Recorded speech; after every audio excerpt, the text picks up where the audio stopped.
कहानी का पूरा आनंद लेने के लिए कहानी के पिछले भागों को सुनना ना भूलें। कहानी के पिछले भागों का लिंक आपको नीचे कमेंट बॉक्स और डिस्क्रिप्शन बॉक्स में मिलेगा। तो चलिए आगे की कहानी शुरू करते हैं। जय श्री कृष्ण, जय श्री राधे, ओम नमः शिवाय, जय माता दी।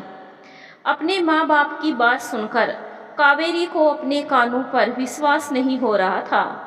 वह कभी सपने में भी नहीं सोच सकती थी कि उसके माँ बाप उसकी जान लेने के बारे में भी सोच सकते हैं। वह यह सोचकर फूट फूट कर रो पड़ी।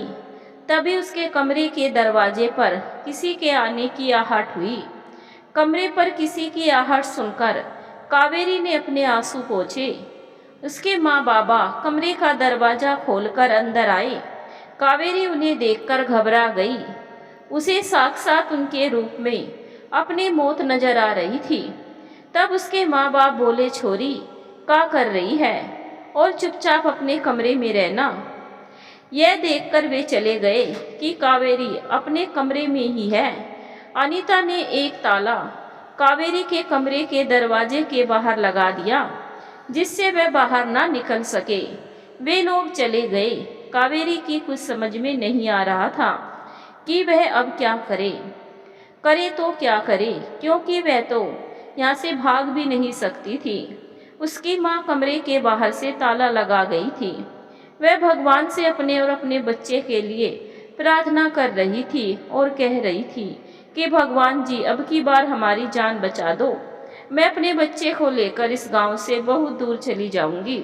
मैं मानती हूँ कि यह इन सब के लिए पाप की निशानी है, लेकिन मेरे लिए यह मेरी कोख में पल रहा मेरा अंश है। भगवान जी, मुझे अपनी जान की चिंता नहीं है, लेकिन इस मासूम का कोई दोष नहीं है। कावेरी रोए जा रही थी। शाम का अंधेरा गहराने लगा। जैसे ही कावेरी को डर सता रहा था, तभी उसके माँ बाबा उनके हाथ में खाने की थाली थी। अनीता ने उससे कहा कि चुपचाप खाना खा लो। यह सुनकर कावेरी अपनी माँ से बोली, मुझे भूख नहीं है। तब उसके बाबा बोले, ऐसे कैसे भूख नहीं है, चुपचाप खा ले। लेकिन कावेरी ने खाने से मना कर दिया तो उसके बाबा ने एक जोरदार तमाचा उसके गाल पर जड़ दिया और गुस्से में कहा, चुपचाप खा ले, नहीं तो जान से मार डालूंगा। यह सुनकर कावेरी बोली, अब भी तो आप लोग मुझे मारना चाहती है। मुझे पता है इस खाने में जहर है और आप लोग मुझे जहर देकर मारना चाहती है, लेकिन मैं यह खाना नहीं खाऊंगी, समझे। मैं अपनी कोख में पल रहे इस मासूम की जान आप लोगों को नहीं लेने दूंगी। मैं आपके आगे हाथ जोड़कर विनती करती हूँ और वादा करती हूँ, अपने बच्चे को लेकर इतनी दूर चली जाऊंगी, वापस कभी लौटकर आप लोगों के पास आपको परेशान करने नहीं आऊंगी। यह सुनकर उसके बाबा ने एक जोरदार तमाचा उसके गाल पर जड़ दिया और कहने लगे, खबरदार, जो जुबान से एक लफ्ज जोर बोला तो हम मारना चाहते हैं, क्योंकि हमें हमारी इज्जत ज़्यादा प्यारी है। नाक कट जाएगी हमारी जब लोगों को पता चलेगा कि तुम्हारे पेट में पाप पल रहा है। तुम्हारी तो छोड़ो, बाकी की तीनों छोरियों की भी शादी नहीं हो पाएगी। अनीता बोली, मैं नहीं चाहती कि तुम्हारी वजह से मेरे भाई और हमारे खानदान पर कालिक पुते उसकी इज्जत पर आ जाए। यह सुनकर कावेरी बोली, लेकिन माँ बाबा, मैं आपकी बेटी हूँ, आपने जन्म दिया है मुझे, अपने हाथों से पाल पोस कर बड़ा किया है और आप इन्हीं हाथों से आज मुझे मार डालना चाहते हो, क्योंकि मैं एक औरत हूँ और आज जो मेरे पेट में पल रहा उसे आप पाप मानते हैं, लेकिन उसमें इस मासूम की क्या गलती है। अगर सजा देनी है तो उसे दो जो दोषी है, हमें नहीं। यह सुनकर अनीता गुस्से में बोली, अपनी फालतू बकवास मत कर, चुपचाप खाना खा लो। लेकिन कावेरी ने फिर मना कर दिया। जो उसके बाबा और माँ उसे जबरदस्ती खाना खिलाने लगे। यह देखकर कावेरी ने एक जोर से धक्का खाने की थाली पर दिया, जिससे सारा खाना नीचे जमीन पर गिर गया। यह देखकर मांगे राम को गुस्सा आ गया और उसने लात घूंसों से कावेरी की पिटाई करनी शुरू कर दी। कावेरी को असहनीय दर्द हो रहा था, लेकिन उसके बाबा को उस पर रहम नहीं आया। फिर वह उसकी माँ से बोला, जल्दी से जाओ और जो कमरे में बची हुई जहर की शीशी है ना, वह लेकर आओ और साथ में एक रस्सी भी ले आना। यह सुनकर अनीता वहाँ से चली गई। उसकी माँ जल्दी से दूसरे कमरे से जहर की आधी बची शीशी और एक रस्सी ले आई। कावेरी के माँ बाबा उसे जबरदस्ती पकड़कर हाथ पर बांधने लगे। कावेरी अपने आप को बचाने की पूरी कोशिश करती रही। जब उसने अपने माँ बाप की तरफ देखा तो उनके चेहरे पर जरा भी अफसोस नहीं था। उसके माँ बाप जबरदस्ती उसके हाथ पैर बांधने लगे। कावेरी अपने आप को बचाने के लिए काफ़ी हाथ पैर मार रही थी, लेकिन उसके माँ बाप ने जल्दी से उसके हाथ पैर बांध दिए और जहर की शीशी लेकर उसकी माँ ने उसके बाबा को दी। कावेरी देख रही थी कि जिस माँ ने उसे जन्म दिया, अपने हाथों से खिलाया पिलाया और जिस बाप ने उसे गोद में खिलाकर बड़ा किया, आज वही उसके सगे माँ बाप उसके जान के दुश्मन बन रहे हैं, जबकि इसमें तो उसकी कोई गलती भी नहीं है। उसके बाबा ने जल्दी से जहर की शीशी का जहर कावेरी के मुंह में डालने लगा तो कावेरी ने एक बार दम लगाकर अपने सिर से जहर की शीशी पर मारा, जिससे शीशी गिरते गिरते बची। तब उसके बाबा ने 2-3 तमाचे उसके गाल पर मारे। कावेरी यह देखकर पूरी तरह टूट गई कि वैसे भी अब जीने का कोई फायदा नहीं है, जब उसके ही अपने उसके हत्यारे बन रहे हैं। यह सोचकर अब उसने अपनी सारी कोशिशें बंद कर दी और एक घूंट में ही सारा जहर पी गई। धीरे धीरे उसका सिर चकराने लगा और उसकी आंखों के सामने अंधेरा छाने लगा और धीरे धीरे उसकी आंखें बंद होने लगी। उस पर बेहोशी छाने लगी। सुबह उठकर कावेरी के माँ बाबा ने कावेरी के कमरे में जाकर यह देखा कि कावेरी मर गई है या नहीं। जब उन्होंने कमरे में जाकर देखा कि कावेरी के मुंह से झाग निकल रहा है, यह देखकर कावेरी के माँ बाबा ने कावेरी के पास पहुंचकर देखने की बजाय दूर से ही देखकर यह अंदाजा लगा लिया कि कावेरी मर गई है। यह सोचकर वे लोग आकर आनन फानन में जोर जोर से छाती पीट पीट कर रोने चिल्लाने लगे। उनके रोने और चिल्लाने की आवाज़ सुनकर अच्छी खासी भीड़ जमा हो गई। अनीता रोते हुए कह रही थी कि मेरी बेटी को रात में सोती हुई को कोई जहरीला कीड़ा काट गया, जिससे मेरी बेटी की जान चली गई। हाय रे मेरी बेटी, मैं अपनी बेटी के बिना नहीं जी सकती। यह सुनकर सभी लोगों को बहुत दुख हुआ। तब एक ने पूछा, लेकिन चाची कावेरी कहाँ है? यह सुनकर अनीता रोते हुए बोली, अरे अपने कमरे में है मेरी बेटी, मेरी तो हिम्मत ही नहीं हो रही उसे देखने की। अरे भगवान, कोई तो चमत्कार कर दे जिससे मेरी बेटी वापस आ जाए। मेरी बेटी मुझे छोड़कर चली गई। यह कहकर वह रोने लगी तो पड़ोस में रहने वाला माधव भागकर अंदर गया तो देखा कि कावेरी के मुंह से झाग निकल रहा था। उसके पीछे पीछे गांव के लोग भी कावेरी को देखने के लिए अंदर गए। माधव ने पास जाकर देखा और बोला, कावेरी जिंदा है, इसकी सांसें चल रही हैं, हमें इसे जल्दी से शहर ले जाना चाहिए। यह सुनकर कावेरी के माँ बाबा के पैरों तले जमीन खिसक गई। उन्होंने सोचा नहीं था कि कावेरी की सांसें भी चल रही होगी। वे तो उसे मरी समझ रहे थे। तब कावेरी के बाबा हड़बड़ाते हुए, क्या क्या क्या, मेरी मेरी मेरी कावेरी की सांसें। काका, कावेरी अभी जिंदा है, हमें जल्दी से इसे शहर ले जाना होगा। ऐसा करो, आप लोग जल्दी से शहर जाने की तैयारी करो, मैं अपना ट्रैक्टर लेकर आता हूँ। यह कहकर वह अपने घर चला गया। कावेरी के माँ बाबा की कुछ समझ में नहीं आ रहा था।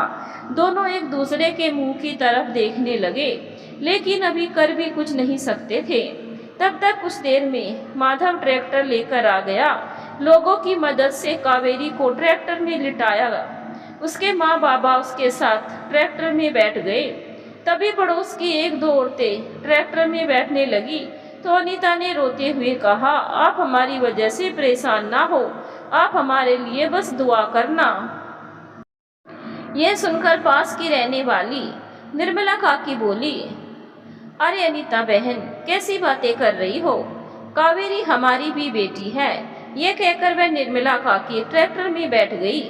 धीरे धीरे ट्रैक्टर अपनी रफ्तार से शहर की तरफ जाने लगा, लेकिन रास्ते भर कावेरी के माँ बाबा को यही चिंता खाई जा रही थी कि अगर कावेरी बच गई और लोगों को पता चल गया तो क्या होगा।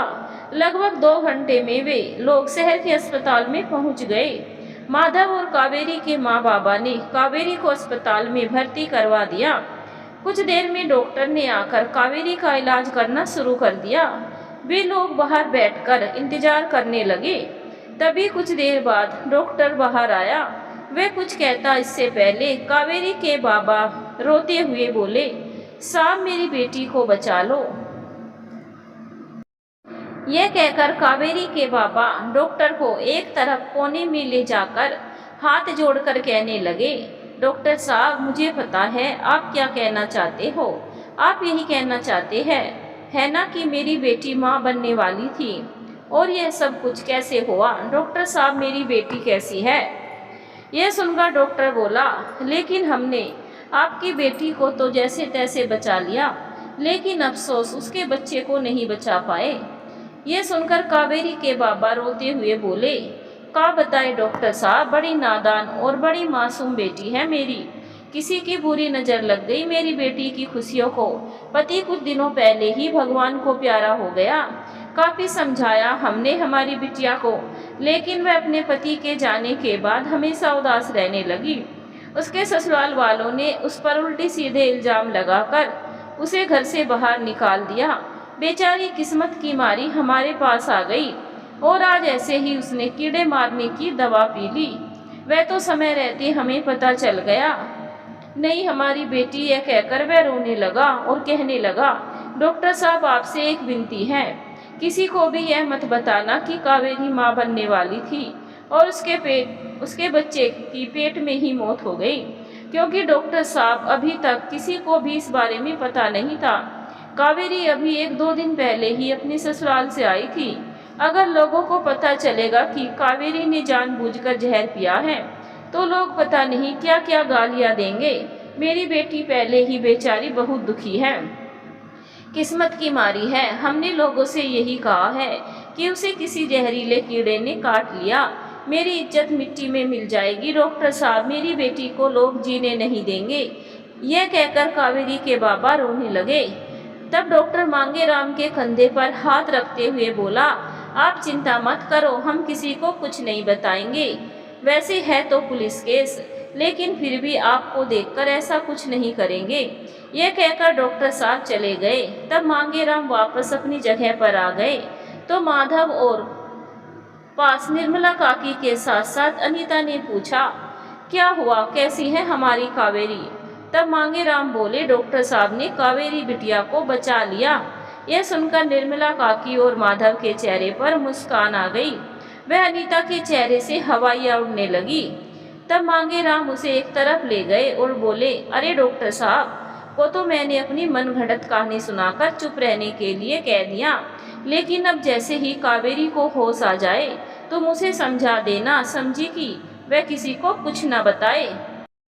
तब अनीता धीरे से बोली, लेकिन कावेरी के बाबा, कावेरी के पेट में पल रहे बच्चे। मांगेराम बीच में ही बोले, तुम चिंता ना करो, उससे हमेशा के लिए छुटकारा मिल गया। यह कहकर वह मुस्कुराने लगे। कुछ देर में कावेरी को होश आ गया। तब कावेरी की देखभाल कर रही नर्स ने कावेरी से पूछा कि अब कैसे हो। यह सुनकर कावेरी ने ठीक होने का इशारा किया। तब वह कावेरी से बोली, बहुत दुख हुआ आपके बारे में सुनकर। आपके बाबा ने डॉक्टर को बताया था कि आपके पति की मौत हो चुकी थी और आपके ससुराल वालों ने आपको बहुत ज़्यादा परेशान करते थे, इसीलिए आपने जहर खाकर मरना चाहा, लेकिन आप तो बच गई। लेकिन आपके पेट में पल रहा आपका मासूम बच्चा नहीं बच पाया। यह सब सुनकर कावेरी नर्स की तरफ देखते हुए हड़बड़ाते हुए अपने पेट पर हाथ रखकर बोली, मेरा बच्चा, हाँ आपके पेट में बेटा था, लेकिन अफसोस काफ़ी कोशिश करने के बाद भी उसे बचा नहीं सके। यह सुनकर कावेरी रोने लग गई और अपनी किस्मत को कोसने लगी कि हे भगवान, मुझे आपने किस बात की सज़ा दी है। अरे अगर मेरे बच्चे को छीनना था तो मुझे जिंदा क्यों रखा, मुझे भी मार देते। कावेरी रो रही थी। तभी उसके माँ बाबा अंदर आए। अपनी माँ बाबा को देखकर उसने नफरत से अपना मुंह दूसरी तरफ कर लिया। तब उसकी माँ उसके पास आकर उसके सर पर हाथ फेरते हुए बोली, कैसी हो बिटिया? ये सुनकर कावेरी का दिल कर रहा था चीख चीख कर सब लोगों को बता दे कि जो उसके माँ बाप है, जिन्होंने उसे जन्म दिया है, आज उसे ही मारना चाहते हैं। तब अनीता धीरे से बोली, देखो बिटिया, खबरदार जो अपने साथ घटी किसी की बात के बारे में लोगों को बताया तो हम तुझे जान से मार देंगे।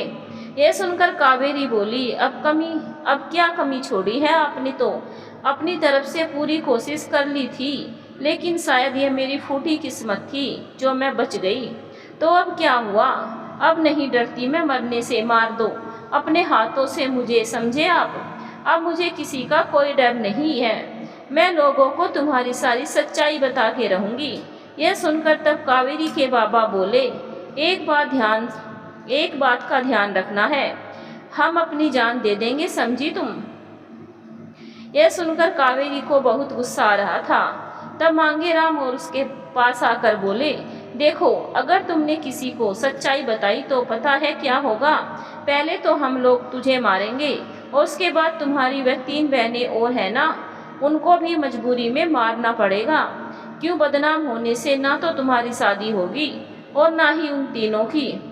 यह सुनकर कावेरी घबरा गई।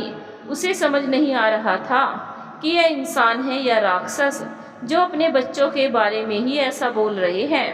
तब मांगेराम बोले, गांव में सब लोगों को यह पता है कि तुम्हें रात को सोते हुए किसी जहरीले कीड़े ने काट लिया है, और तुम भी उनसे बस यही बोलना, तुम्हें नहीं पता था कि तुम्हें कब और किस कीड़े ने काट लिया। जब आंखें खुली तो तुम अस्पताल में ही थी, समझी तुम? वे लोग कावेरी को घर ले आए। आस पड़ोस के लोग कावेरी से जब मिलने आते तो अनीता या मांगेराम हमेशा कावेरी के पास बैठे रहते। कोई नहीं चाहता था कि कावेरी किसी से अकेले में बातें करे और अपने साथ घटी घटनाएं बताए। कावेरी ने चुप रहने में ही भलाई समझी। वह पूरी तरह टूट चुकी थी। वह कई महीनों तक बिस्तर पर पड़ी रही। सबका ख्याल रखने वाली, रोतों को हंसाने वाली, हमेशा खुश रहने वाली कावेरी अब पूरी तरह बदल चुकी थी। अब उसका दिल पत्थर का बन चुका था। उसको हर किसी पर से विश्वास उठ चुका था। उसे कोई भी अब अपना नजर नहीं आता था। वह हर किसी से नफरत करती थी। उसके तो जीने की इच्छा ही खत्म हो गई थी। लेकिन शायद भगवान भी उसे अपने पास नहीं बुलाना चाहता था। वह अब ना किसी से बातें करती और ना किसी के पास बैठती। वह बुझी बुझी सी रहने लगी थी। उसका सबसे विश्वास उठ चुका था। उसके दिल में किसी के लिए प्यार नहीं था, थी तो सिर्फ नफरत। उसका दिल पत्थर का बन चुका था। इसी तरह कई महीने गुजर गए, लेकिन कावेरी के माँ बाप को कावेरी की हालत से कोई लेना देना नहीं था। कावेरी काफ़ी कमज़ोर थी। धीरे धीरे उसकी हालत में सुधार आता जा रहा था, लेकिन उसके मन के घाव भरने की बजाय और गहरे होते जा रहे थे। उसके माँ बाबा उसका ख्याल रखने की बजाय उसे हमेशा जली कटी सुनाते थे। कावेरी की तीनों छोटी बहनें ही कावेरी का ख्याल रखती थी। जब भी कावेरी मरने की कोशिश करती तो किसी न किसी तरीके से बच जाती। इसी तरह एक दिन कावेरी के मामा जोगिंदर ने मांगेराम रमाकांत का आया रिश्ता बताया। मांगेराम को जोगिंदर के आगे मना ही नहीं कर सकते थे। उसकी हाँ में हाँ मिला दी थी। इसी तरह कावेरी का विवाह रमाकांत के साथ तय कर दिया। कावेरी को अपनी शादी से कोई फर्क नहीं पड़ता था। उसकी जिंदगी तो जैसे बर्बाद हो चुकी थी। अब तो वह एक जिंदा लाश बनकर रह गई थी। उसकी सिर्फ सांसें ही चल रही थी। उसके माँ बाप ने उसकी शादी रमाकांत के साथ करवा दी और उसे विदा करवाते वक्त उसके माँ बाबा बोले, देख छोरी, तू जानती हो कि हम अपनी इज्जत पर कभी भी कोई आंच बर्दाश्त नहीं कर सकते। इसीलिए एक बात का ध्यान रखना, जिस तरह अपना मुंह बंद रखा है ना, आगे भी रखना, वरना तुझे पता है ना हम क्या कर सकते हैं। यह कहकर उसके माँ बाबा ने उसे विदा कर दिया। विदाई के वक्त कावेरी की आंखों में अपने माँ बाप के लिए आंसू ना होकर नफरत थी। वह सिर्फ अपनी छोटी बहनों से मिलकर दुल्हन बनकर अपने ससुराल आ गई। कावेरी अपने मायके से दुल्हन बनकर अपने ससुराल तो आ गई थी। ससुराल में जब उसने गंगा को देखा तो उसे अपने अजन्मे बच्चे की याद आ गई। वह चाहकर भी गंगा को नहीं अपना पाई। जब भी उसे गंगा के ऊपर प्यार आता तो उसे अपने बच्चे और अपने साथ घर वालों द्वारा उसके साथ किए गए व्यवहार की याद आ जाती है और उसका दिल नफरत से भर जाता। वह अपने आप से बार बार कह उठती, जब उसके अपने ही उसके सगे नहीं हुए, जब उसके अपनों ने ही उससे परायों जैसा व्यवहार किया, तो फिर कोई पराया उसका अपना कैसे हो सकता है। वह हमेशा चुप रहती, किसी से कुछ बातें नहीं करती। जब भी गंगा पर अगर उसे थोड़ा बहुत प्यार भी आता तो उसका दिल ये सोचकर रुक सा जाता, क्यों करूं मैं इससे प्यार जो मेरी कोख से नहीं जन्मी है। जो मेरी कोख से जन्म लेती उसे तो मेरे घर वालों ने पाप समझकर मार डाला। जब मेरे सगे माँ बाप ने मुझे अपना नहीं समझा तो फिर मैं किसी पराये को अपना कैसे बनाऊं। कावेरी पूरी तरह बदल चुकी थी। जो कावेरी हमेशा दूसरों के दुख देखकर दुखी हो जाती, रोते को हंसा देती, दूसरों की खुशी में खुश और दूसरे के दुख में दुखी हो जाती थी, उसे अब किसी से कोई लेना देना नहीं था। उसके लिए सारी दुनिया पराई थी। उसके दिल में अगर किसी के लिए कुछ था तो वह थी सिर्फ नफरत, और शादी के बाद भी वह किसी को नहीं अपना पाई। उसके साथ हुई घटना का दर्द की यादें बार बार उसे रुला जाती। वह चाहकर भी कुछ नहीं भूल पा रही थी। जैसे जैसे दिन गुजर रहे थे वैसे ही कावेरी के दिल पर लगी चोट के निशान भरने की बजाय और गहरे होते जा रहे थे। वह चाहकर भी गंगा के साथ साथ और घर वालों को भी अपना नहीं पा रही थी। रमाकांत ने कावेरी को समझाने की काफ़ी कोशिश की, लेकिन वह कुछ नहीं सुनना चाहती थी। लेकिन गणेश के जन्म पर उसके दिल में जैसे ममता जाग उठी। वह गणेश को जी जान से प्यार करती थी, बिना सोचे समझे कि जैसे गणेश उसका अपना बेटा है वैसे ही गंगा भी सौतेली ही सही लेकिन उसकी बेटी है। वह बेवजह ही उसे वह दर्द दे रही थी जिसमें गंगा की कोई गलती नहीं थी। लेकिन कावेरी दिल की बुरी नहीं थी, चाहे वो जुबान से कुछ भी कहे, लेकिन वह गंगा का दिल से कभी भी बुरा नहीं चाहती थी। कावेरी अपनी शादी के बाद फिर अपने मायके नहीं गई। जब उसकी बहनों की शादी थी तो उसकी बहनों ने उसे बुलवा भेजा, तो रमाकांत के बार बार कहने पर भी मुश्किल से 1-2 घंटे के लिए अपनी बहन की शादी में गई थी। उसके बाद उसने कभी मुड़कर अपने मायके की तरफ देखा भी नहीं। कावेरी के गुनहगार निर्भय की भी शादी हो गई थी, लेकिन निर्भय की हरकतों की वजह से उसकी बीवी उसे छोड़कर चली गई थी, जिससे कावेरी के मामा की काफ़ी बदनामी हुई। और एक दिन जो हरकत निर्भय ने कावेरी के साथ की थी वही हरकतें उसने गांव की एक लड़की के साथ करने की कोशिश की, जिसकी वजह से निर्भय को जेल हो गई और इसकी वजह से उसके मामा की काफ़ी बदनामी हुई। और उसके मामा का सारा रुपया पैसा निर्भय का केस लड़ने में चला गया, जिससे उसके मामा भी मांगेराम और अनीता की तरफ कोई ध्यान नहीं देते। उन्होंने भी उससे मुंह मोड़ लिया। धीरे धीरे दिन गुजरने लगे। कावेरी के दोनों भाइयों की शादी हो गई थी। दोनों भाई अलग अलग रहने लगे। अब दोनों भाई उनकी माँ और बाबा को अपने पास न रखने पर आपस में झगड़ने लगे। उनके बाबा को लकवा मार गया था, जिससे वह हमेशा अपने बिस्तर पर ही पड़े रहते। उसकी माँ की हालत भी दयनीय हो गई थी। एक दिन कावेरी किसी कारण से अपनी बड़ी ननंद की ससुराल गई। वहाँ उसके ही पड़ोस में रहने वाली कावेरी के मायके की बचपन की सहेली ने कावेरी को उसकी माँ बाबा और उसके भाइयों के बारे में बताया। उन्होंने यह भी बताया कि कावेरी, तेरे माँ बाप तुझे बहुत याद करते हैं। तेरे बाबा तो बिस्तर से उठ ही नहीं पाते। वह बड़ी मुश्किल से अगर कुछ बोलते हैं तो उनके मुंह से सिर्फ तुम्हारा ही नाम निकलता है। वह तुम्हारी माँ तुम्हें हर बार याद कर रो पड़ती है। तुम एक बार उनसे जाकर मिलाओ। लेकिन कावेरी ने कोई जवाब नहीं दिया। वह वापस अपने ससुराल आ गई। उसके मन में अब भी अपनी माँ बाबा के प्रति प्यार ना होकर नफरत थी। वह चाहकर भी उन्हें माफ नहीं कर पा रही थी। अपनी सहेली के कहने से पहले भी कई बार कावेरी को माँ बाबा ने उसे कई तरीके से बुलावा भेजा, लेकिन कावेरी कभी भी अपने मायके में नहीं गई।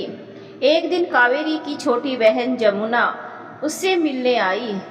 जमुना को देखकर कावेरी उसके गले लग गई, क्योंकि उस हादसे के बाद कावेरी का अगर कभी किसी ने ख्याल रखा था तो वह उसकी तीनों छोटी बहनें थी। जमुना ने आकर बताया, जीजी मैं आपसे मिलने नहीं आती, लेकिन माँ बाबा आपको बहुत याद करते हैं। वह बार बार सिर्फ आपसे मिलना चाहती है। दोनों भैया अलग हो गए हैं, उन्हें अकेला छोड़ दिया है। मामा ने भी उनसे मुंह मोड़ लिया है, क्योंकि मामा की हालत भी दयनीय हो गई है। सारा पैसा तो कोर्ट कचहरी के चक्कर लगाते लगाते खर्च हो गया। माँ आपको याद कर बार बार रो पड़ती है। ये सुनकर कावेरी को गुस्सा आ गया। तब जमुना बोली, मैं जानती थी कि माँ बाबा और मामा ने आपके साथ अच्छा नहीं किया। जो कुछ आपके साथ हुआ था उसमें आपकी कोई गलती नहीं थी, लेकिन दीदी भगवान ने उन्हें उनके किए की सजा दे दी है।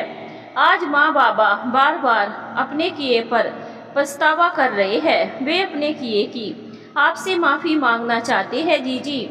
अगर अंतिम समय में जब उनकी हालत बहुत ही दयनीय है, कभी भी वे इस दुनिया को छोड़कर जा सकते हैं। अगर इस समय भी आपने उन्हें माफ़ नहीं किया तो फिर आप और उन लोगों में क्या फ़र्क रहेगा। जीजी मैं आपको लेने आई हूँ, चलो मेरे साथ जीजी। मरते आदमी को माफ़ करना इंसान का सबसे बड़ा धर्म होता है। लेकिन कावेरी ने जाने से मना कर दिया। मैं जानती हूँ जीजी कि इस समय आप क्या सोच रही हैं और आपके दिल पर क्या बीत रही है, लेकिन जीजी जो कुछ भी आपके साथ हुआ उसे बदला तो नहीं जा सकता ना। उन लोगों ने जो किया उनके किए की सजा भगवान ने उन्हें दे दी जीजी। अगर आज आप मेरे साथ नहीं चलोगी तो एक ना एक दिन आपको भी इस बात का अफसोस होगा कि चाहे वह लोग कैसे भी थे, अगर उन्हें आप मरते वक्त माफ़ कर देते तो अच्छा होता। जमुना के लाख समझाने पर कावेरी उसके साथ जाने को राजी हो गई। वह जमुना के साथ अपने मायके आ गई। उसे देखकर उसकी माँ के चेहरे पर जैसे चमक आ गई। उसके माँ बाबा दोनों की हालत सच में दयनीय हो गई थी। ऐसे लग रहा था जैसे उन्होंने कई दिनों से खाना नहीं खाया हो। उसके बाबा बिस्तर पर पड़े हुए थे, वही माँ बीमार हालत में उसके पास बैठी हुई थी। कावेरी को देखकर उसकी माँ रो पड़ी।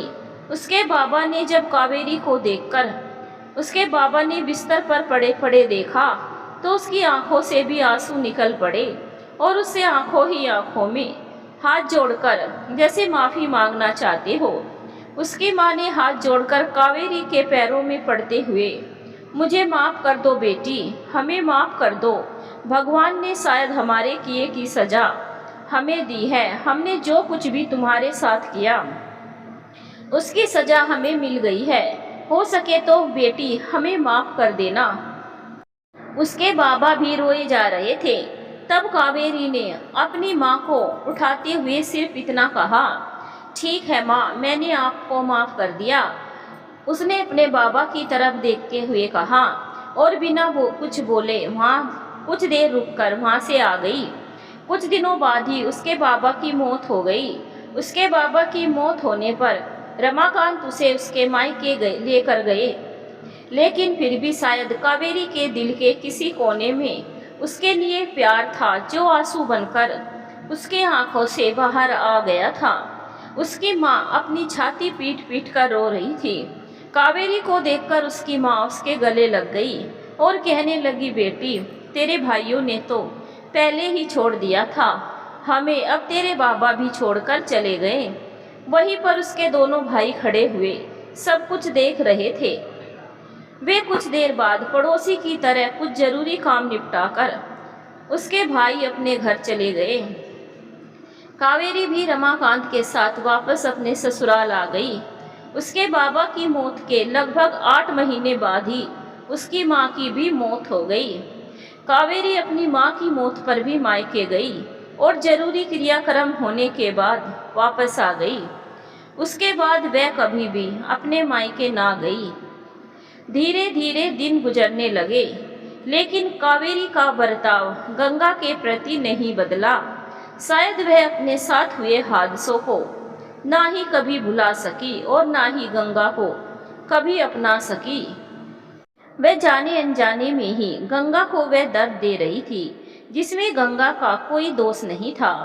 कावेरी कभी भी दिल से गंगा का बुरा नहीं चाहती थी। उसने कभी भी गंगा और गणेश के खाने पीने में कभी भेदभाव नहीं किया। उसने गंगा को इसीलिए बाहर पढ़ने नहीं भेजा कि जो कुछ उसके साथ हुआ, अगर गलती से ऐसा कुछ गंगा के साथ हो गया तो क्या होगा। जब भी रमाकांत कोई रिश्ता गंगा के लिए पसंद करता तो कावेरी उस रिश्ते के बारे में पूरी छानबीन करती और उसे जब कोई कमी नजर आती तो उसके लिए मना कर देती। कावेरी ने पूरी छानबीन करने के बाद ही गंगा के लिए सागर के रिश्ते के लिए हाँ कहा था। कावेरी जुबान की कड़वी थी लेकिन दिल की बहुत अच्छी थी। शायद उसके साथ हुए हादसे की वजह से वह कभी भी किसी पर विश्वास ना कर पाई और ना ही किसी को सच्चे दिल से अपना पाई, लेकिन फिर भी वह बुरी नहीं थी। लेकिन जब गंगा के साथ वही घटना हुई जो कभी कावेरी के साथ हुई थी तो वह चुप न रह सकी। उसे अपने साथ हुई एक एक बातें याद आ गई। उसे उस वक्त से गंगा का दर्द महसूस हो रहा था, क्योंकि उसे पता था कि उसे कितना दर्द और तकलीफ हुई थी। उस वक्त गंगा को अपनी गलती का एहसास हुआ कि क्यों जाने अनजाने में गंगा को इतना दर्द दे रही थी जिसमें गंगा की कोई गलती नहीं थी। आज वह अपने किए पर पछता रही थी कि भगवान जैसा मेरे माँ बाबा ने मेरे साथ परायों जैसा व्यवहार किया, वही बर्ताव में जाने अनजाने में इस मासूम गंगा के साथ क्यों कर रही थी, जबकि इसमें तो उसकी कोई गलती नहीं थी। आज उसे अफसोस हो रहा था, लेकिन वह मन ही मन कहने लगी, भगवान जी, मैंने चाहे इसके साथ कैसा व्यवहार किया हो, लेकिन अब मैं इसे इंसाफ दिला कर रहूंगी। जो घुट घुट कर मैंने जिंदगी काटी है वह मेरी बेटी के साथ नहीं होगा। फर्क सिर्फ इतना था कि उस वक्त कावेरी जिस हालत में खड़ी थी, आज उस हालत में गंगा थी। उस वक्त समाज में झूठी इज्जत के दिखावे की खातिर उसके माँ बाबा ने उसका साथ नहीं दिया और उसके साथ गलत व्यवहार किया। यहाँ तक कि झूठी इज्जत के दिखावे की खातिर उसे मारना भी चाहा, जबकि वे उसके सगे माँ बाप थे। लेकिन आज मैं गंगा के साथ ऐसा नहीं होने दूंगी, चाहे कोई मेरा साथ दे या ना दे। मैंने गंगा के साथ आज तक जो बर्ताव किया है उसका पश्चाताप यही है कि चाहे मेरी जान चली जाए, लेकिन गंगा को इंसाफ दिला कर रहूंगी। उस दिन मेरे अपने सगे माँ बाप ने मेरा साथ छोड़ दिया, लेकिन आज मैं चाहे गंगा की सौतेली माँ हूँ, लेकिन आज उसका साथ दूंगी, उसे घुट घुट कर जीने नहीं दूंगी। कावेरी यह सोचकर रो पड़ी कि आज उसके किए की सजा उसकी बेटी भुगत रही है। अगर समय रहते उसने गणेश की हरकतों पर ध्यान दिया होता तो शायद यह सब कुछ नहीं होता, लेकिन अब मैं अपनी बेटी का साथ नहीं छोड़ूंगी। उसकी आंख से आंसू निकलकर सो रही गंगा के माथे पर गिर पड़े। अपने माथे और चेहरे पर गीलेपन का एहसास होते ही गंगा ने अपनी आंखें खोली। अपनी माँ को रोते हुए देखकर उठकर बैठ गई और अपनी माँ की तरफ देखते हुए बोली, क्या हुआ माँ, आप रो क्यों रही हैं? यह सुनकर कावेरी ने गंगा की तरफ देखा और गंगा को गले लगाकर फूट फूट कर रो पड़ी। गंगा ने उसे चुप करवाया। तब कावेरी बोली, बेटी, मैं तेरे आगे हाथ जोड़कर माफ़ी मांगती हूँ। मैंने आज तक तेरे साथ बहुत बुरा बर्ताव किया था। मैं अपने आप पर बहुत शर्मिंदा हूँ। बेटा, आज जिस मोड़ पर तुम खड़ी हो ना, उसी मोड़ पर किसी दिन मैं खड़ी थी, लेकिन उस दिन मेरे सगे माँ बाप ने भी मेरा साथ छोड़ दिया था।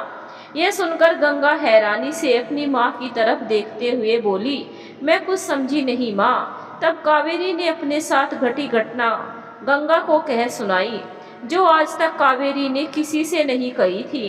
कावेरी के बारे में जानकर गंगा की आंखों में आंसू आ गए और वह कावेरी से बोली, सच माँ, आप बहुत हिम्मत वाली हो जो इतना कुछ सहन किया। माँ, आपने आज तक मेरे साथ कैसा व्यवहार किया, इससे मुझे कोई शिकायत नहीं है। हर माँ अपने बच्चे की हर गलती पर अपने बच्चों को डांटती ही है। माँ जितना उन्हें डांटती है उतना ही प्यार करती है। माँ, कहीं ना कहीं मैं भी आपको गलत समझती थी, लेकिन माँ आज आपने सबके खिलाफ जाकर मेरा साथ दिया। अगर मेरी सगी माँ भी होती ना तो शायद वह भी आपकी बराबरी नहीं कर पाती। माँ, आपने अपनी जिंदगी में बहुत दुख दर्द देखे हैं, इसमें आपकी कोई गलती नहीं है कि आपने मेरे साथ कैसा व्यवहार किया है। जब अपने ही अपनों को इतना दर्द दे तो हर किसी से विश्वास उठ जाता है। किसी पर विश्वास करना और प्यार जताना मुश्किल हो जाता है। हर इंसान से नफरत हो जाती है। तब कावेरी अपनी बेटी से बोली, बेटी, चाहे उस दिन मेरी माँ और बाबा ने मेरे साथ गलत किया, मेरा साथ नहीं दिया, मुझे घुट घुट के जीने पर मजबूर कर दिया, लेकिन मैं चाहे तेरी सौतेली माँ हूँ, लेकिन तुझे इस तरह नहीं जीने दूंगी। तुझे घुट घुट कर नहीं जीने दूंगी। मैं तुझे इंसाफ दिलाकर ही रहूंगी। बेटी, ये तेरी माँ का वादा है। यह सुनकर गंगा ने अपने आंसू पोंछे और अपनी माँ का हाथ अपने हाथ में लेकर बोली, माँ, माँ वह होती है जिसके दिल में अपने बच्चों के लिए ममता हो, चाहे वह सगी हो या सौतेली। सौतेली माँ का नाम तो इस दुनिया में बदनाम है, जबकि हर सौतेली माँ बुरी नहीं होती। इसका आप एक जीता जागता उदाहरण हो माँ। मैंने कुछ औरतें ऐसी देखी है जो अपनी सगी बेटा बेटी में भी सौतेला जैसा व्यवहार करती है, और कुछ सौतेली माँ ऐसी देखी है जो अपने सौतेले बेटे बेटी से भी सगे बेटे बेटी से बढ़कर प्यार करती है। मुझे गर्व है माँ कि मैं आपकी बेटी हूँ। यह सुनकर कावेरी की आंखों में आंसू आ गए। तब गंगा अपनी माँ के गले लग गई। दोनों वही मंदिर के कोने में बैठकर बातें करती रही। धीरे धीरे सुबह हो गई। जब सुबह जल्दी ही मंदिर का पंडित आया तो वहाँ गंगा और कावेरी को देखकर हैरानी से उनकी तरफ देखते हुए बोला, बेटी, तुम कौन हो? इतनी सुबह यहाँ कैसे? यह सुनकर कावेरी हाथ जोड़कर बोली, बाबा, हम किस्मत की मारी है, हमारा इस दुनिया में शायद अब कोई नहीं है। यह सुनकर मंदिर का पंडित उनके पास आया और बोला, बेटी, मुझे लगता है कि तुम बहुत ज्यादा दुखी हो, बताओ क्या परेशानी है? यह सुनकर कावेरी ने कोई जवाब नहीं दिया। तब पंडित पूजा पाठ में लग गया। तब वहाँ एक आदमी आया और जिसकी उम्र 50 से 55 वर्ष होगी। उसने कावेरी और गंगा को वहाँ बैठे हुए देखा तो बोला, आप दोनों कौन हो बेटी? तुम मुझ पर विश्वास करो और कहो क्या परेशानी है। कहने से इंसान का आधा दुख हल्का हो जाता है। उसके बाद सुनकर कावेरी ने गंगा के साथ घटी सारी घटना कह सुनाई। यह सुनकर वह आदमी सीताराम काफी दुखी हुआ और बोला, तुम चिंता मत करो बेटी, मैं तुम्हारा साथ दूंगा। भगवान के घर देर है अंधेर नहीं। यहाँ के डीएसपी मेरे बहुत अच्छे जानकार हैं, मैं तुम्हें वहाँ लेकर चलूँगा। वे बहुत अच्छे इंसान हैं, हमेशा गरीबों की मदद के लिए आगे रहते हैं। वे तुम्हें इंसाफ दिलाने में मदद करेंगे। यह सुनकर कावेरी हाथ जोड़ते हुए बोली, आपकी बड़ी मेहरबानी होगी बाबा, आप हमें ले चलिए। हम आपका एहसान जिंदगी भर नहीं भूलेंगे। इसमें एहसान की क्या बात है बेटी, यह तो हमारा फर्ज है। इंसान ही इंसान के काम आता है। यह कहकर वह उठ खड़ा हुआ और बोला, चलो बेटी। तब कावेरी बोली, लेकिन कहाँ? तुम रात भर से सोई नहीं हो ना? तुमने कुछ खाया पिया भी नहीं है। अब मेरे साथ मेरे घर चलो। यहाँ मंदिर से थोड़ी दूरी पर ही मेरा घर है। मैं अपनी पत्नी के साथ रहता हूँ। मेरे 2 बेटे और 2 बेटी हैं जिनकी शादी हो चुकी है और सभी अपने अपने परिवार के साथ बाहर रहते हैं। उनकी बात सुनकर कावेरी बोली, लेकिन बाबा। सीताराम जी ने उनकी बात बीच में काटते हुए कहा, नहीं बेटा, मना मत करो, चलो मेरे साथ। और ये कहकर वह कावेरी और गंगा को अपने घर ले गया। वहां जाकर सीताराम जी ने उन्हें बाहर छोड़कर अंदर गए। कुछ देर बाद सीताराम जी के साथ उनकी पत्नी बाहर आई। सीताराम जी ने गंगा और कावेरी की तरफ देखते हुए कहा, बेटी, यह मेरी धर्म पत्नी रुक्मणी है। रुक्मणी ने भी गंगा और कावेरी को देखकर कहा, आओ बेटी, अंदर आओ। तब सीताराम जी बोले, ठीक है, अब मैं चलता हूँ, मुझे कुछ जरूरी काम है। वह काम करके मैं जल्दी ही वापस आता हूँ। रुक्मणी जी ने गंगा और कावेरी को अपने घर में बने स्नान घर की तरफ इशारा करके बोली, बेटी, पहले तुम लोग स्नान कर लो। गंगा और कावेरी ने उसके कहे अनुसार स्नान कर लिया। रुक्मणी जी ने अपने कपड़े उन्हें पहनने के लिए दे दिए। फिर रुक्मणी जी ने उनके लिए भोजन आदि की व्यवस्था की। बुजुर्ग सीताराम जी और रुक्मणी जी के इतने सम्मान और प्रेम को देखकर कावेरी की आंखों में आंसू आ गए और वह सोचने लगी कि जब मुझे अपनों की जरूरत थी उन्होंने हमें ठुकरा दिया और परायों ने हमें अपना लिया। हे भगवान, अगर तुम एक रास्ता बंद करता है तो अनेकों रास्ते खोल देता है। सीताराम जी भी घर आ गए। कावेरी और गंगा के साथ भोजन किया। भोजन करने के बाद सीताराम जी बोले, चलो बिटिया, हम डीएसपी के यहाँ चलते हैं। यह सुनकर कावेरी ने कहा, हाँ बाबा। कावेरी और गंगा सीताराम जी के साथ डीएसपी के ऑफिस चली गई। वहां सीताराम जी ने डीएसपी की ऑफिस के बाहर खड़े कांस्टेबल को अपने नाम की पर्ची दी और वह पर्ची लेकर अंदर चला गया। कुछ देर बाद कांस्टेबल बाहर आकर बोले, आप लोगों को साहब अंदर बुला रहे हैं। कांस्टेबल के कहने पर सीताराम जी कावेरी और गंगा को लेकर अंदर चले गए। तब सामने कुर्सी पर बैठे डीएसपी रघुनाथ सिंह ने सीताराम जी को देखकर खड़े होकर हाथ जोड़कर अभिवादन किया और सम्मान से बोले, आइए सीताराम जी, कैसे याद किया। कावेरी और गंगा ने जब डीएसपी को देखा तो सोचने लगी कि इतने ऊंचे ओहदे पर होने के बावजूद भी इस इंसान के चेहरे पर नाम मात्र भी घमंड नहीं लगता है। उन्हें सोच में डूबे देखकर डीएसपी रघुनाथ सिंह बोले, आप लोग भी बैठ जाइए। तब यह सुनकर कावेरी अपनी सोच से बाहर आई और हड़बड़ाकर सीताराम जी के पास पड़ी कुर्सी पर गंगा के साथ बैठ गई। तब डीएसपी बोले, तो बोलिए सीताराम जी, कैसे याद किया। आज आपने हमें। क्या बताएं श्रीमान, कुछ ऐसा ही काम आ गया था। सीताराम जी अभी अपनी बात पूरी कर रहे थे कि रघुनाथ सिंह का फोन बज उठा।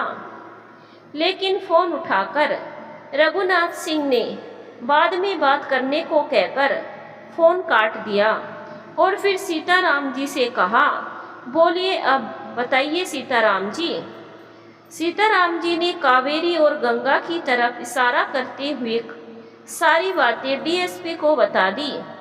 डीएसपी रघुनाथ सिंह यह सुनकर काफी गुस्से में हो गए कि पुलिस विभाग के ही एक एसआई ने अपने गुनहगार बेटे को बचाने के लिए इनका केस नहीं लिया।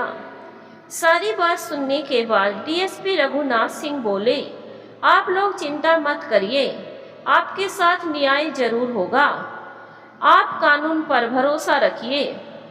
यह कहकर उसने डीएसपी रघुनाथ सिंह ने अपनी टेबल पर रखी बेल बजाई। बेल के बजते ही बाहर खड़ा कांस्टेबल अंदर आ गया। अंदर आते ही उसने रघुनाथ सिंह से नमस्ते कहा। तब रघुनाथ सिंह कावेरी और गंगा की तरफ इशारा करते हुए बोले, तुम इन दोनों को डॉक्टर शिल्पी भटनागर के यहाँ लेकर जाओ। कुछ मेडिकल रिपोर्ट चाहिए, इसीलिए उनका मेडिकल चेकअप करवाना जरूरी है। डीएसपी रघुनाथ सिंह के कहने पर कावेरी और गंगा उसके साथ डॉक्टर शिल्पी भटनागर के यहाँ चली गई। रघुनाथ सिंह ने फोन करके डॉक्टर शिल्पी को सारी बातें अच्छे से समझा दी। वहां पहुंचकर डॉक्टर शिल्पी ने गंगा का मेडिकल चेकअप किया। गंगा के शरीर पर खरोच और चोटों के निशानों को देखकर डॉक्टर शिल्पी की भी आंखों में आंसू आ गए और गुस्से में भर आए गले से गंगा की तरफ देखते हुए बोली, गंगा तुम सच में बहुत हिम्मत वाली हो, जो इतना कुछ तुमने सहन कर लिया। अगर मेरा बस चले ना तो मैं उन गुनहगारों को फांसी की सजा दिलवा कर ही दम लूं। मेडिकल चेकअप के बाद कावेरी और गंगा वापस कांस्टेबल के साथ डीएसपी के ऑफिस आ गई, जहां सीताराम जी उनका इंतजार कर रहे थे। तब डीएसपी रघुनाथ सिंह सीताराम जी, कावेरी और गंगा से बोले, आप लोग अब निश्चिंत होकर घर जाइए, कल सुबह वापस आना, जब तक आपकी मेडिकल रिपोर्ट भी आ जाएगी। और अब मुझे कुछ जरूरी काम से बाहर जाना है। यह कहकर रघुनाथ सिंह उठ खड़े हुए। तब सीताराम जी कावेरी और गंगा के साथ वापस अपने घर आ गए। शाम को खाना खाने के बाद सीताराम जी और रुक्मणी जी दोनों गहरी नींद में सो चुके थे, लेकिन कावेरी और गंगा की आंखों में नींद नहीं थी। उन्हें बेसब्री से मेडिकल रिपोर्ट की जांच के आने का इंतजार था। उन्हें प्रतीक्षा थी जो उस फैसले की जब उनके गुनहगारों को सजा मिलेगी। ये सब सोचते सोचते दोनों की आंख लग गई। कावेरी और गंगा की नींद खुलने पर रुक्मणी जी बड़े प्यार से बोली, नींद खुल गई बेटी, नींद तो अच्छे से आई थी ना। तब कावेरी ने सिर हिलाकर हामी भरी।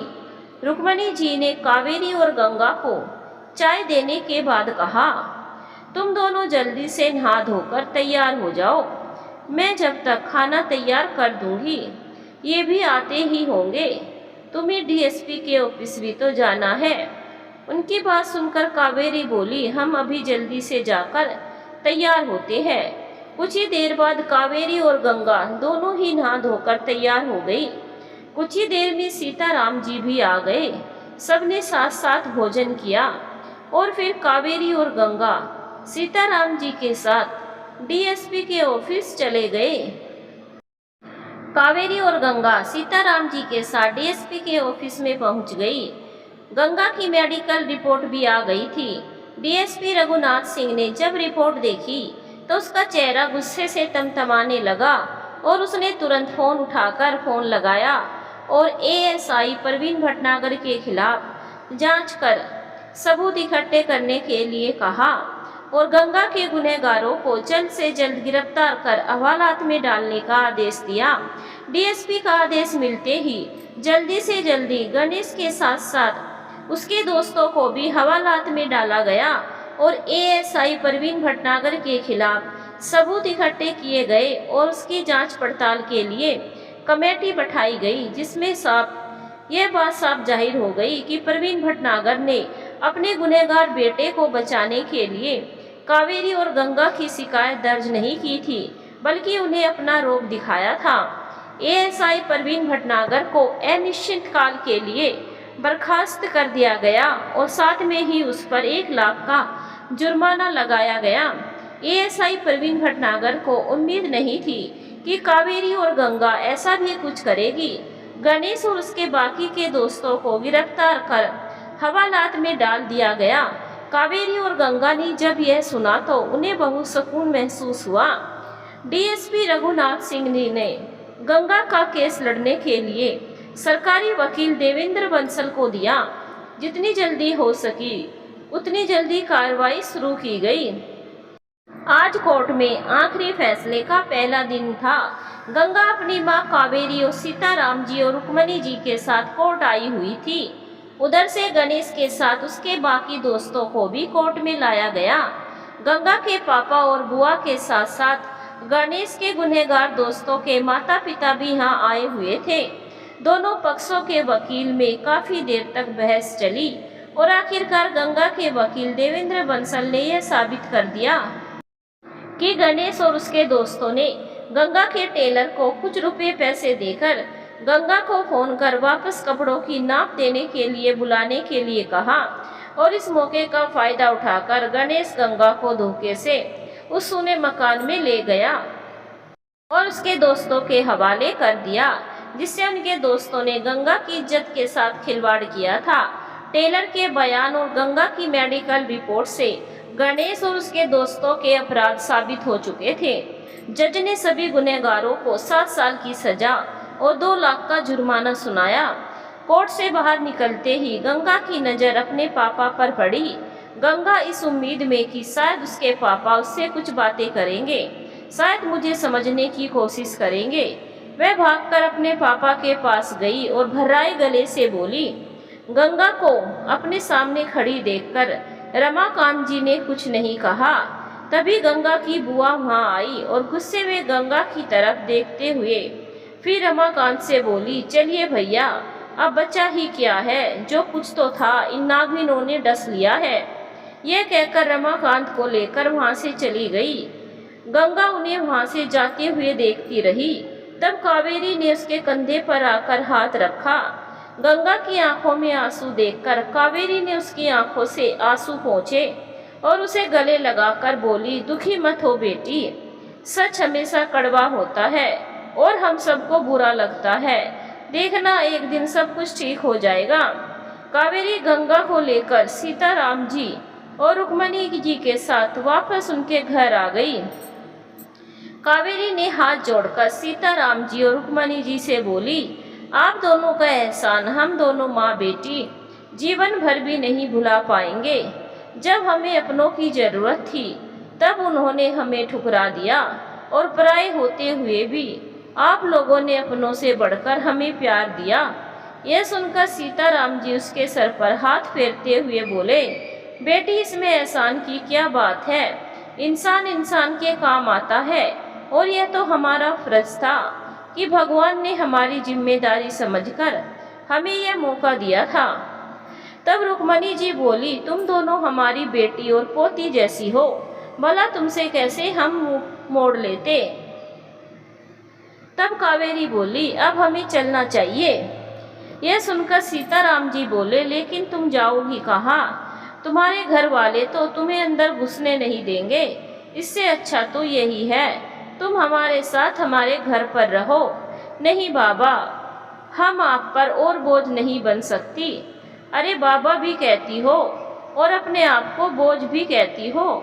भला औलाद भी माँ बाप के ऊपर बोझ होती है।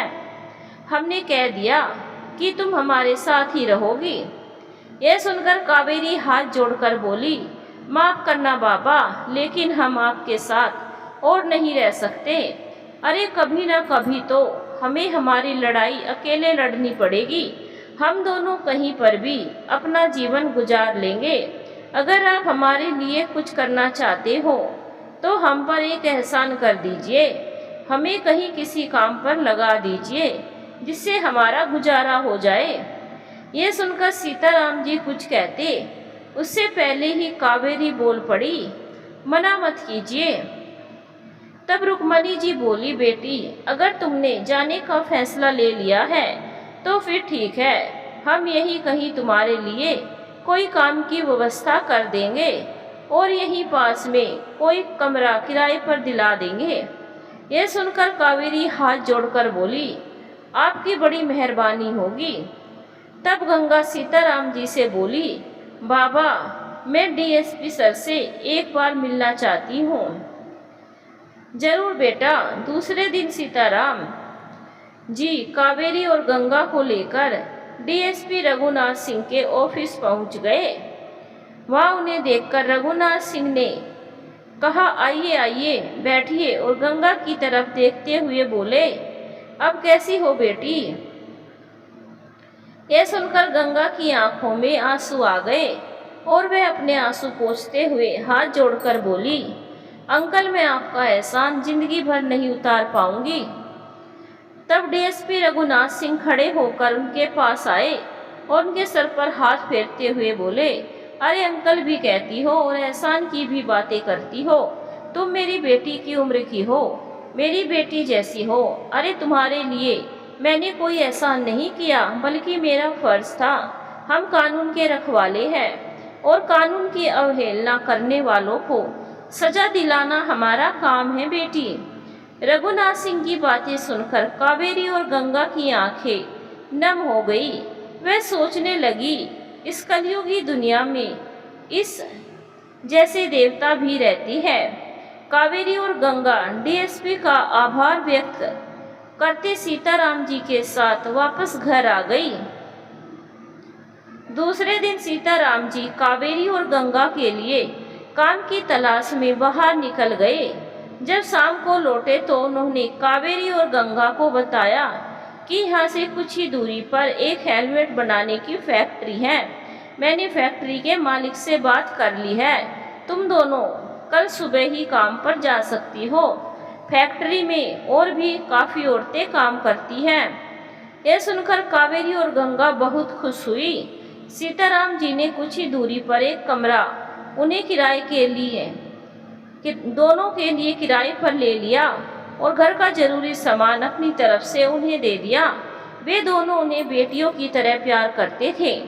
कावेरी और गंगा किराए के कमरे में जाकर रहने लगी। वे दोनों सुबह 8 बजे फैक्ट्री के लिए निकल जाती और शाम को वापस अपने कमरे में आ जाती। धीरे धीरे दिन गुजरने लगे, लेकिन फैक्ट्री का मालिक अक्सर आते जाते काम करते वक्त गंगा को अजीब तरीके से घूरा करता था। कभी कभी वह गंगा को किसी काम के बहाने से अपने ऑफिस में बुला लेता और उससे बातें करने के बहाने तलाश करता, उसे घूरता, किसी चीज को पकड़ने के बहाने उसके हाथ को छूने की कोशिश करता। लेकिन गंगा इन सब को जानबूझकर देखकर भी अनदेखा कर रही थी, क्योंकि वह जानती थी कि अब उन्हें बड़ी मुश्किल से यह काम मिला है। अगर यह काम भी हाथ से चला गया तो फिर उन्हें काम नहीं मिल पाएगा, और वह नहीं चाहती कि वह कुछ भी अपनी माँ को बताएगी तो जिससे उसकी माँ और दुखी होगी। लेकिन कावेरी की पारखी नज़रों ने यह भाप लिया कि फैक्ट्री के मालिक की नीयत ठीक नहीं है।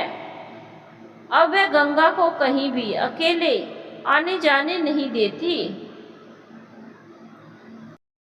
उसके साथ ही काम करती और उसके साथ ही आती जाती।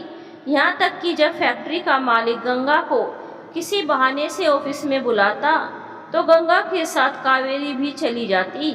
यह देखकर एक दिन फैक्ट्री का मालिक गुस्से में बोला, मैंने गंगा को बुलाया था, उससे काम था, तुमसे नहीं। साहब, गंगा मेरी बेटी है, आज तक मैंने उसे कहीं भी अकेले नहीं भेजा। जमाना खराब है, इसीलिए मैं उसके साथ जाती हूँ।